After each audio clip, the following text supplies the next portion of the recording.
Снеговик на маскараде. Снеговика на Новый год привлек цветной плакат.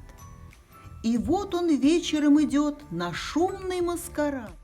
Носатого снеговика узнали все тотчас. Ему кричат издалека: «Вот это высший класс! Вот эта маска, посмотри!» Все мнения сошлись. И вот снеговику жюри вручает первый приз.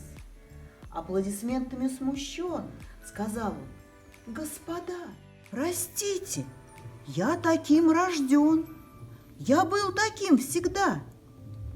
Я настоящий снеговик. Не верим, говорят. А ну-ка, говорят ему, снимите свой наряд». Как вдруг, поверите ли вы, кап-кап, кап-кап, кап-кап, он начал таять с головы. Он вдруг совсем ослаб.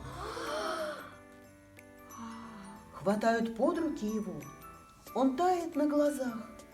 Уж он не видит ничего, уж силы нет в ногах. «Я болен, можно мне присесть?»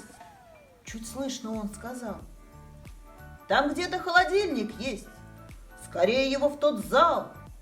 Туда его, на лед, без лишних слов». Он просидел там полчаса и вышел, жив-здоров. «Ура! Спасибо, очень рад!»